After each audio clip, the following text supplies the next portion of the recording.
여러분 안녕하십니까? 조성태 박사의 생긴대로 건강법 오승진입니다. 날이 굳은 날이면 우리네 할머니들이 하시던 말씀이 있습니다. 아이고 무릎이 아픈 걸 보니 비가 오려나 보네, 빨래 걷어라, 이런 말씀들 많이 들어보셨죠? 기상청보다 정확한 관절 통증이라는 우스갯소리들도 하는데요. 주로 대기압과 습도의 변화가 관절에 영향을 미칠 수 있기 때문에 어느 정도 연관성이 있는 말이라고 합니다. 자, 이렇게 무릎이 아프거나 불편한 분들 주변에 보면 참 많죠.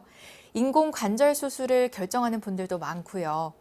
조성태 박사의 생긴대로 건강법, 오늘은 무릎 통증의 한의학적 원인과 치료에 대해 자세히 알아봅니다. 박사님의 강의 시간에 이어 이번엔 치료 사례를 통해 좀 더 자세히 알아볼 텐데요. 조성태 박사님 모셨습니다. 박사님 안녕하십니까? 박사님, 이 무릎이 아파서 고생하시다가 잘 치료가 됐던 기억에 남는 환자 있으신가요? 네, 있습니다. 이분은 굉장히 체격이 좋고 평소에도 운동을 좋아하고 건강하셨던 분입니다. 어느 날부터 좌측 무릎이 아프기 시작하는데 증세가 점점 심해져서 한의원에 오셨을 때는 쩔뚝쩔뚝 절면서 겨우 들어오셨습니다. 환자 말씀이 좌측 무릎이 너무 아픈데 구부리지 못한다고 했습니다. 병원에서는 인대에 염증이 생겨서 그렇다며 각종 주사 치료와 약물 치료를 했음에도 증상이 그때만 없어지고 다시 재발하곤 수술하자고 한다고 했습니다. 그런데 혹시 수술하지 않고 치료 방법이 있을 것 같아서 내원했다는 것입니다. 양쪽 다리를 올려놓고 자세히 비교해 보니 아픈 쪽 다리가 가늘어지면서 무릎이 아픈 것이었습니다. 네. 이렇게 수술을 권유받은 심각한 상황에서도 한방 치료가 가능하군요. 네, 당연히 가능합니다. 무릎이 아파서 고생하시는 분들이 많은데요. 대부분은 수술하지 않고서도 치료가 가능합니다. 이번 사례에서 여기서 핵심은 아픈 쪽 다리가 가늘어졌다는 것입니다. 이것은 그냥 아픈 것과 다르게 굉장히 심각한 상태가 되겠습니다. 네, 이 다리가 가늘어졌다에 큰 의미를 두신 것 같은데요. 네. 많이 안 좋은 건가요? 네, 이것은 흔히 말하는 관절염이나 인대염으로 다리가 아픈 것과 다릅니다. 다리가 가늘어졌다는 것은 그쪽으로 영향을 못 받는다는 것이고 한의학에서는 이때 마를 위자 또는 위증이라고 합니다. 비유하자면 나뭇가지가 영향을 받지 못해서 한쪽이 마르는 것입니다.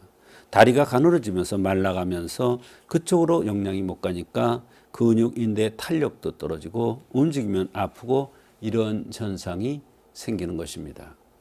이분은 특히 다리를 구부리는 게 어려워서 걷기 힘들다고 했습니다. 네, 이 생긴 모습과 체질도 살펴봐야 할 것 같은데요. 네. 어떻게 생기셨나요? 키가 180cm로 늘씬하게 긴 체형이며 얼굴도 갸름하게 생겼고 코도 길쭉하게 쭉 뻗었는데요.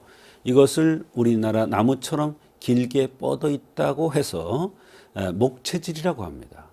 목체질, 나무 목자를 쓰는 것이죠. 네, 이분이 목체질, 나무 체질이라고 하셨는데 이러한 체질이 무릎과 연관이 있을까요? 네, 연관이 많습니다. 이러한 목체질들은 간 쪽으로 약해지기 쉬운 체질입니다.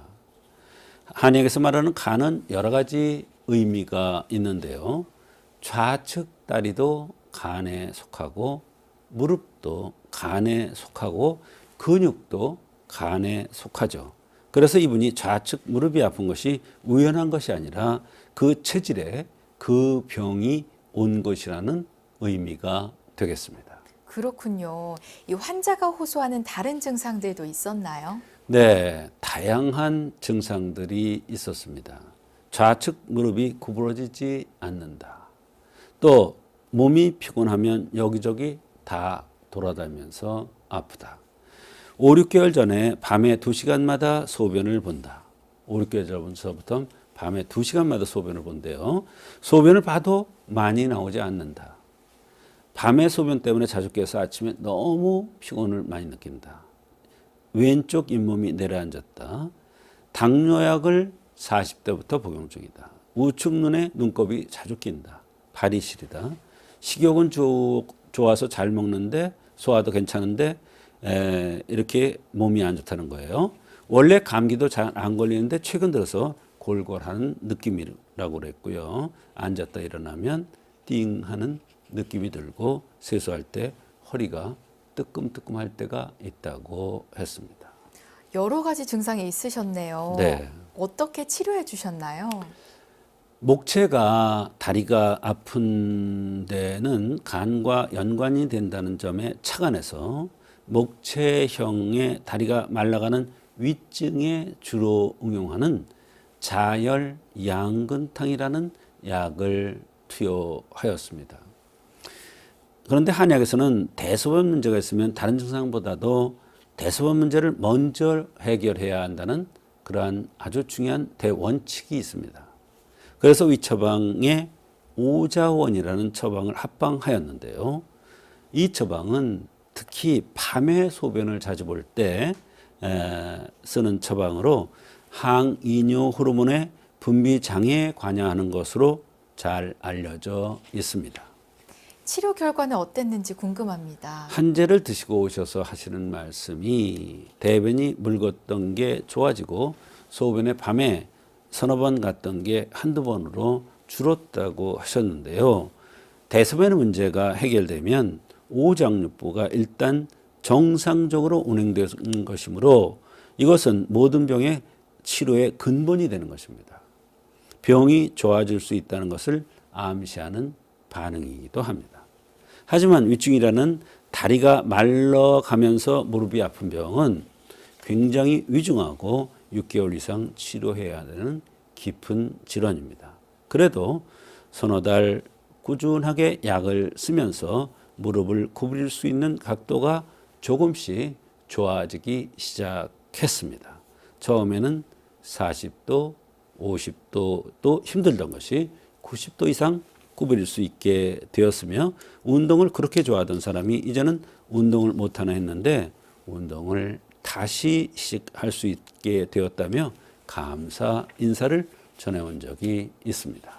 네, 앞서 박사님께서 이 한의학에는 대소변 문제가 있으면 우선적으로 이 문제를 먼저 해결해야 한다는 원칙이 있다고 말씀해 주셨는데요. 체질뿐 아니라 이러한 대소변의 증상들을 치료하는 것부터가 근본 치료가 아닌가 싶습니다. 무릎 통증으로 힘든 분들 우선 체질을 파악하고 내 몸의 흠을 보완하는 한의학적 치료를 받아보시면 좋겠습니다.